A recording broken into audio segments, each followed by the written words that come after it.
Hey everyone, it's baze.djunkiii transmitting from Hamburg, Germany, back with a new video and back with a new unboxing video and with a little bit of change because, well, I said I wouldn't invest money in my YouTube channel until the channel actually makes money, but I decided, well, this has got to change because I had some shifts here in my workplace or where I have the camera placement and stuff, so I decided, well, I have a little bit of money to spend, or I need to spend a little bit of money anyway, and it has to be tax deductible. So I think, I thought, well, I could get myself like a ring light thing, which I'm looking at right now, and which you can probably see in the reflection in the back in the window. And I have just set this up, so I'm still figuring out which kind of light configuration works best for me, which I feel, or what's the configuration I feel comfortable with and stuff. And right now it's pretty bright, although the actual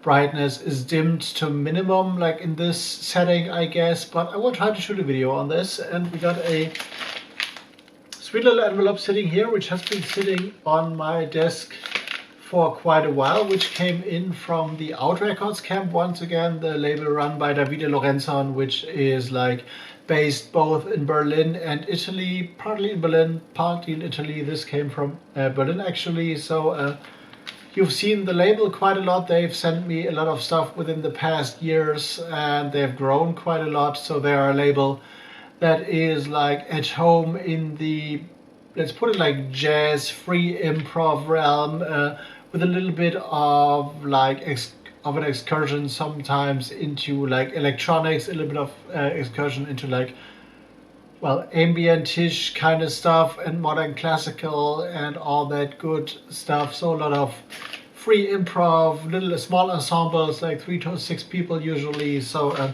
let's find out what they sent me. So, and I'm still working on reviewing the albums they sent me in the last parcel, which I'm gonna link, I guess, in the end card somewhere in the video.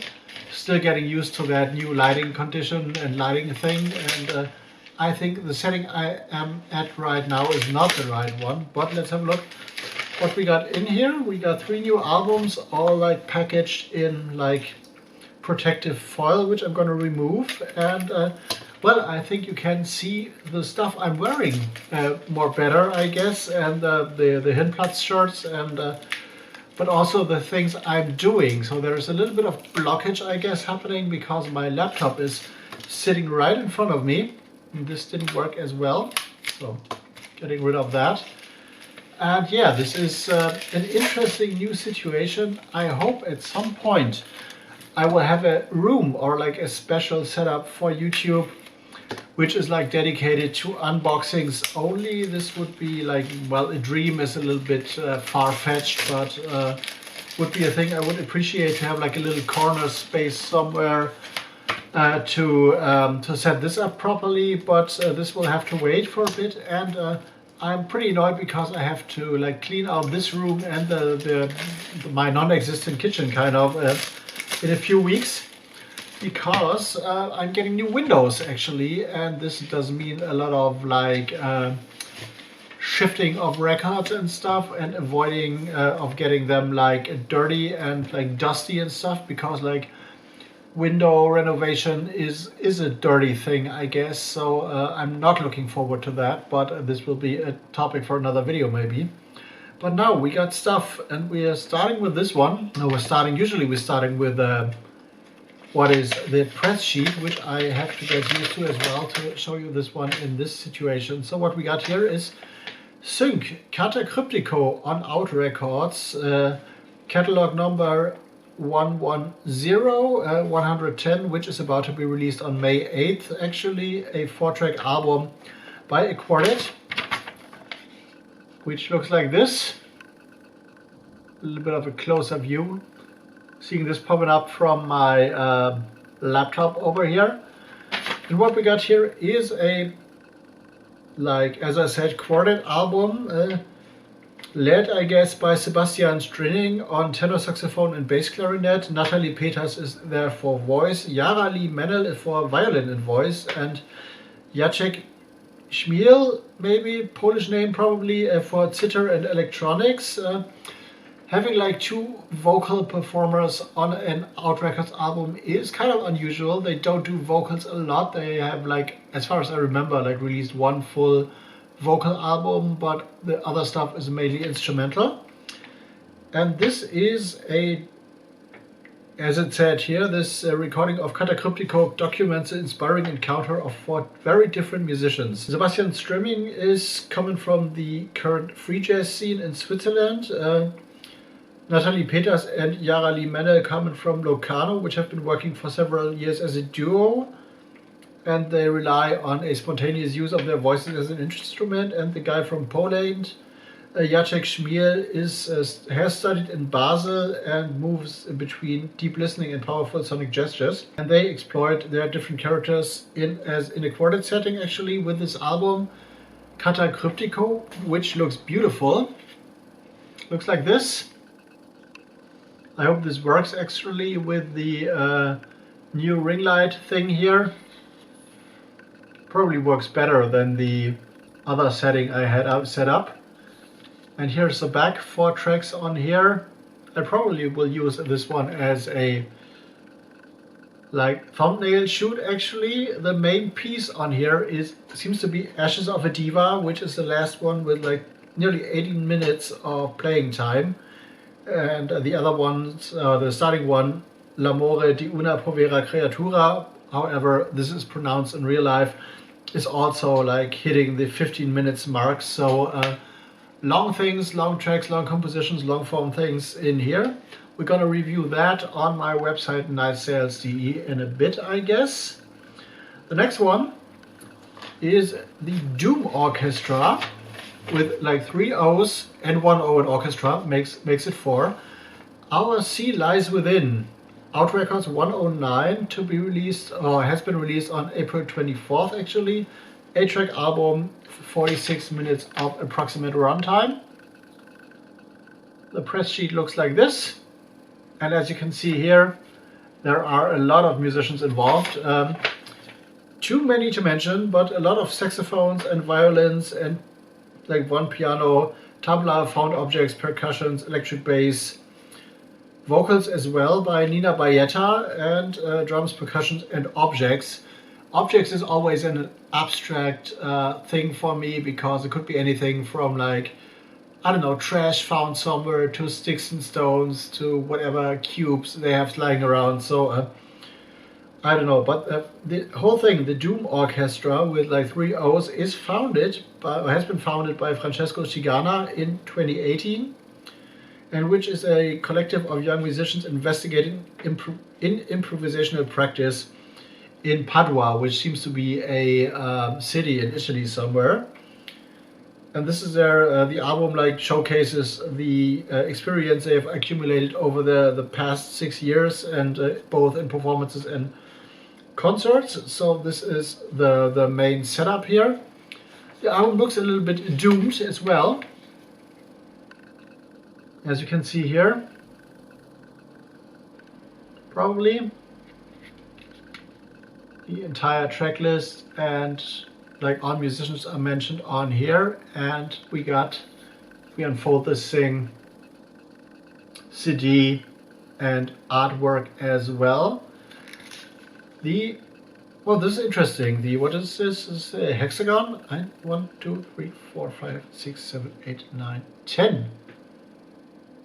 What is the shape with like 10 corners? I don't have any idea. Any math heads out there, like geometry heads out there? Can you help me out with that? It's not a hexagon, because the hexagon is circling on Saturn or Jupiter, I guess, like as a cloud formation. But whatever. But this artwork is very intriguing, with all these different like lines, which could be strings coming together as a 3-dimensional shape of sound, maybe tonalities, maybe melodies. Whatever this is, review to come on my website nightsales.de as well.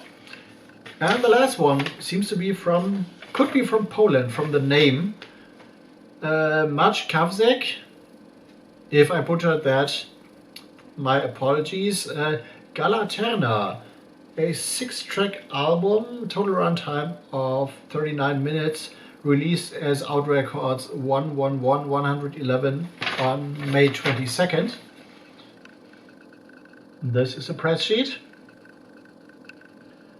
Looks like this, and what we got here, what we can gather as information is that this is a quintet actually, led by Maciej Kawczak on trumpet and flugelhorn, and as a composer, Efim Brailovsky on alto saxophone, Samu Hude on piano, Gal Golob on double bass, and Leo Gerstner on drums. This is the only name that seems to be familiar for me, to me.